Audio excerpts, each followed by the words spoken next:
कौन है ये बदतमीज लड़का? पता नहीं, लेकिन जब से आया है बस यही हरकतें कर रहा है। इसे तो मैं देखती हूँ। ओ हेलो मिस्टर, कौन है आप? और ये कैसा तमाशा लगा रखा है? पहले तुम बताओ, तुम हो कौन? तुम्हारी हिम्मत कैसे हुई मुझसे यूं बात करने की? वो बात करते उसके करीब आ खड़ा हुआ था। दूर रहकर बात करो। क्यों, तुम्हें प्रॉब्लम हो रही है? तुम पर मैं केस करवा सकती हूँ। तो करवा लो, किसने रोका है वो? अब उसके और करीब आया था और वो दीवार के साथ चिपकी खड़ी थी। उस नॉवल जकरन अस्कलम एम राइट्स इंतसाब उन लड़कों के नाम जो अपने कैरियर को लेकर स्ट्रगल कर रही हैं, और उन लड़कियों के नाम जो अपना ज़ाती घर बनाने के लिए जद्दोजहद कर रही हैं। किरदारों के तारुफ। ये कहानी स्कॉटलैंड में रहने वाले दो किरदारों के इर्द गिर्द घूमती फिरती है। वो एक मगरूर लड़का और वो नर्म दिल लड़की। वो फ्लावर शॉप में काम करती थी और वो एक 3D एनिमेटर था। एक सादा जिंदगी जीने वाली और एक जिसने कभी गरीबी देखी नहीं। एक हमेशा खुश रहने वाली, एक हमेशा स्ट्रेस में रहने वाला। एक परफेक्शनिस्ट से काम करने वाला, एक बेढंगेपन से काम करने वाली। वो गुस्से का बहुत तेज था और वो शानत मिजाज थी। स्कॉटलैंड स्कॉटलैंड शुमाल मगरबी यूरोप में वाक़ एक इंतहाई खूबसूरत और तारीखी मुल्क है जो यूनाइटेड किंगडम यूके का हिस्सा है। ये जजीरा बरतानिया ग्रेट ब्रिटेन के शुमाली एक तिहाई हिस्से पर फैला हुआ है। एडनब्रा एडनबर्ग इसका तारीखी राजगढ़ है जो अपने खूबसूरत किलों और पुरानी इमारतों की वजह से मशहूर है। स्कॉटलैंड का अपना एक बाकायदा निज़ाम है।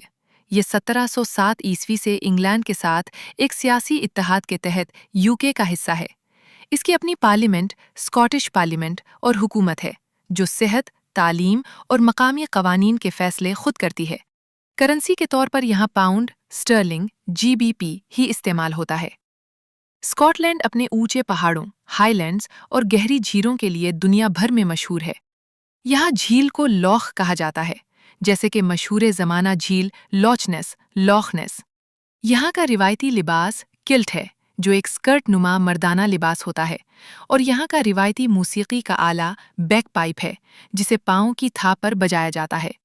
यहाँ हर साल लाखों सयाह तारीखी किले जैसे एडम्बरन कासल और दिलकश मनाजिर देखने आते हैं। स्कॉटलैंड में आपको तारीख और जिद्दत का एक बेहतरीन इम्तिजाज मिलता है। स्कॉटलैंड के लोगों को स्कॉट्स कहा जाता है। उनकी जिंदगी बहुत पुरसकून, कानून की पाबंद और कुदरत के करीब होती है। यहाँ के लोग काम के साथ साथ अपनी ज़ाती जिंदगी को बहुत अहमियत देते हैं। वीकेंड, हफ्ता और इतवार पर लोग काम नहीं करते, बल्कि फैमिली के साथ वक्त गुजारते हैं। स्कॉट्स लोग कुदरत से बहुत प्यार करते हैं। छठियों में वो पहाड़ों पर चढ़ने, जिसे वो मनरो बैगिंग कहते हैं, झीलों में बूटिंग करने और पैदल चलने, हाइकिंग के लिए निकल जाते हैं। यहाँ के लोग दुनिया के खुश अखलाक तरीन लोगों में शुमार होते हैं। वो अजनबियों की मदद के लिए हमेशा तैयार रहते हैं और बहुत हंसमुख होते हैं। किस्त पहली, मैंने ये नहीं चाहा था। मैंने तो सबका भला चाहा था। मैंने सबसे मोहब्बत की थी, लेकिन उन्होंने मुझे ऐसे धुतकारा जैसे मैं उनकी कुछ लगती है ना हूं। उनकी नफरत में नहीं देख पाई। मुझे मेरी मोहब्बत के बदले नफरत मिली। मैं तो ये डिजर्व नहीं करती थी। फिर ऐसा क्यों? ऐसा क्यों हुआ? मेरे अल्लाह बताए ना। मैं बुरी बन गई, जबकि मैं बुरी नहीं हूं। लेकिन मैंने आपको पा लिया। मेरे अल्लाह, मैं जब जब ये सोचती हूं तो मुझे बस एक बात की खुशी होती है कि मुझे आप मिल गए। मैंने आपको पाया। वो अभी एक झील के पास, जहां सामने सूरज निकलता दिखाई दे रहा था, और वो बेंच पे बैठी आसमान की तरफ देखकर मन ही मन में अल्लाह से बातें कर रही थी। ये उसकी रोज की रूटीन थी। उसे बहुत सुकून मिलता था। क्यों मेरे साथ ये सब करते हो? मैं आप ही की औलाद हूं। थोड़ा सा जीने दो मुझे।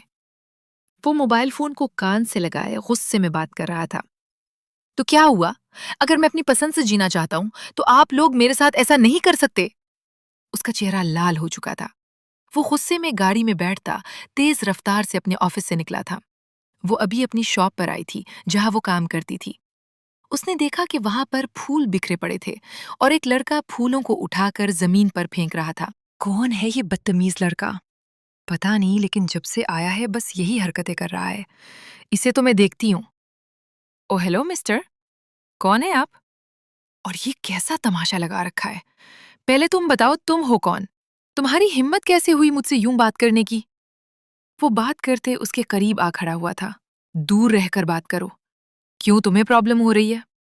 تم پر میں کیس کروا سکتی ہوں۔ تو کروا لو، کس نے روکا ہے وہ؟ اب اس کے اور قریب آیا تھا اور وہ دیوار کے ساتھ چپکی کھڑی تھی۔ اس نے آنکھیں بند کر لی تھی۔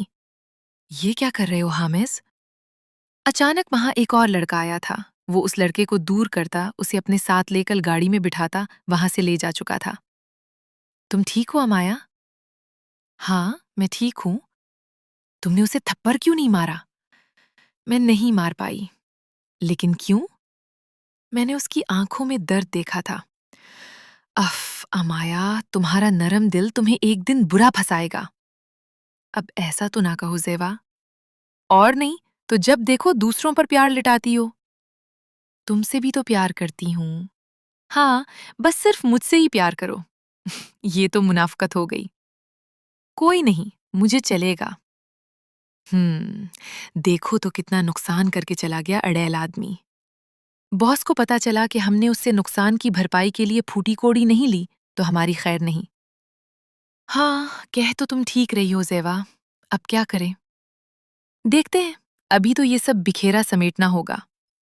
وہ دونوں اب شاپ پر بکھرے پھولوں کو اٹھا رہی تھیں۔ تم رو کیوں رہی ہو؟ دیکھو نہ کرنے پیارے پیارے پھول برباد کر دیے۔ دیکھا کتنا نازک دل ہے تمہارا امایا۔ اس کی آنکھوں میں آنسو تھے اور زیوا کی بات پر امایا نے اسے ایسے دیکھا جیسے کہہ رہی ہو مجھے حوصلہ دینا ہے تو دو ورنہ دفع ہو جاؤ۔ اچھا، چلی جاتی ہوں، زیوا نے اس سے کہا اور پھر اپنے باس کو کال کرنے لگی۔ زیوا اور امایا دونوں بہت اچھی دوستی تھیں۔ ایک دوسرے سے پیار کرنے والی دونوں ساتھ رہتی تھیں اور ایک ہی شاہ پر کام بھی کرتی تھیں۔ تم نے یہ کیا کر دیا؟ مجھ سے بات مت کرو۔ کیوں؟ مجھے بھی غصے میں مارو گے؟ ابھی تمہیں پتا ہے تم نے ان لڑکیوں کی شاپ پر کیا تماشا لگایا تھا؟ میں نہیں جانتا، مجھے بس تنہا چھوڑ دو۔ میں اور تمہیں تنہا چھوڑ دوں؟ ناممکن۔ You know what راہم، مجھے کبھی کبھی لگتا ہے تم میرے گلے کا پھندا ہو راہم۔ گاڑی ڈرائیو کرنے کے ساتھ ساتھ حامد سے باتیں کرتے اس کا غصہ ٹھنڈا کر رہا تھا۔ اب تم جو بھی سمجھو، میں تو تمہارا قبر تک ساتھ نہیں چھوڑنے والا۔ بس بڑی بڑی باتیں مت کرو۔ کیوں؟ تمہیں میری باتوں پر اعتبار نہیں حامد؟ بالکل بھی نہیں۔ بس یار، تم نے دل دکھا دیا میرا۔ تمہیں میرے دل کی پرواہ ہے؟ ہاں، تبھی تو ابھی اپنی امپورٹنٹ میٹنگ چھوڑ کر آیا ہوں، وہ بھی پتا ہے کس کے لیے؟ نہیں پتا مجھے۔ اوہ، تو تمہیں نہیں پتا؟ نہیں، بالکل نہیں۔ ٹھیک ہے، پھر میں اپنی خوشی سے چھوڑ آیا ہوں۔ اتنی میٹنگ گدھا ہوں نا میں اس لیے۔ تمہیں ابھی پتا چلا راہم، مجھے تو تم بچپن سے گدھے کی لگتے ہو۔ ویری فنی، راہم نے سڑی ہوئی شکل بنا کر کہا۔ حامد ہنس رہا تھا۔ اس کا غصہ ٹھنڈا ہو چکا تھا اور یہ راہم کی وجہ سے ہوا تھا۔ راہم اس کا بچپن کا ساتھی تھا۔ وہ ہمیشہ اس کی مدد کرتا تھا، اس کا خیال رکھتا تھا، اسے ہر مصیبت سے دور رکھتا تھا۔ لیکن راہم کے دماغ میں بس یہی تھا کہ حامد کا پھیلایا ہوا رائتا سمیٹنا تھا۔ وہ اس کا ایسا دوست تھا جو ہمیشہ اس کے پھیلائے ہوئے رائتے کو سمیٹتا تھا اور یہ کئی بار کر چکا تھا۔ جاری ہے۔ امید ہے آپ سب کو ناول کی قسط پہلی پسند آئی ہوگی۔ اگلی قسط سیٹرڈے کو انشاءاللہ۔